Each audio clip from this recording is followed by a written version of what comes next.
tentang subjektivitas mufasir ya, yang ahli ra'yi seperti kaum Irfani dan Burhani bisa saja melihat secara menyimpang ya terhadap kitab suci ya, berarti yaitu memang kalau Burhani itu memang rujukannya bukan kitab suci, jadi uh, dia tidak akan menafsirkan.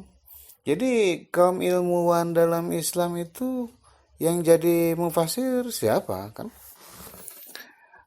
Kan Ibnu Rusdi kan tidak menjadi mufasir, Ibnu Sina tidak kan? Ya, Jabir bin Hayyan itu semua tidak juga, karena mereka perhatiannya pada non ayat gitu, yang non Quran gitu ya, alam raya ini gitu. Kalau yang Burhani gitu. Tapi ya kewajiban mungkin sebagai muslim mereka membaca Quran dan sebagainya.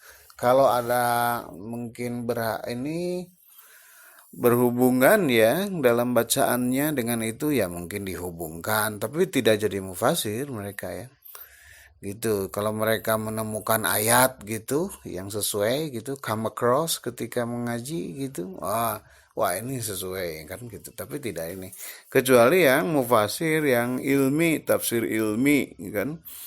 Ya dia memang itu dia sebagai spektator, sebagai penonton dari ayat Quran juga dan juga dari perkembangan ilmu, dia kemudian menyambungkannya gitu. Nah itu spektator ini kan sebagai penonton pengamat gitu, yang kemudian yang gejala tadi melakukan agamaisasi ilmu pengetahuan dan kan.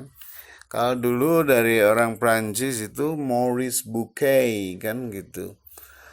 Yang judulnya La Bible, Le Coran et la Science kan gitu. Jadi Quran, Bible, dan ilmu. Jadi ada dimensi-dimensi itunya katanya dalam ini. Jadi yang seperti itulah yang agamaisasi itu ya. Kalau di Islam, islamisasi pengetahuan ya seperti di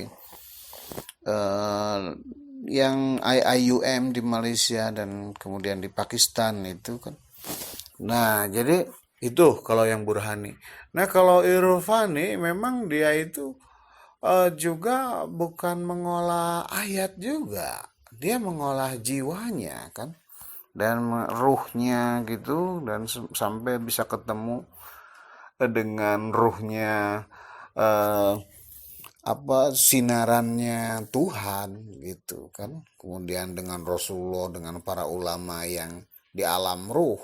Jadi dia tidak melakukan penafsiran secara itu kan, dia melakukan olahan-olahan itu ya kan, olahan jiwa, olah rasa dan sebagainya, sampai dia bisa menemukan formula-formula untuk mendapatkan semacam penyingkapan kan, faith, penyingkapan ilmu yang dari alam gaib itu kan, yang mungkin berupa simbol-simbol dan sebagainya.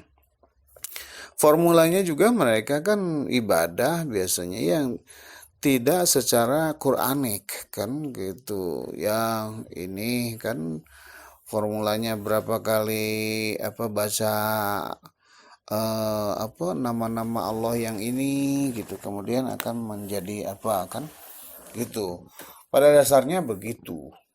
Cuman ya memang karena eh, mereka juga berhadapan dengan umat, ya biasanya para ulama juga kan yang kaum Irfani ini, kemudian ya mengajarkan Quran dan sebagainya, ya makanya ada tafsir-tafsir tersendiri.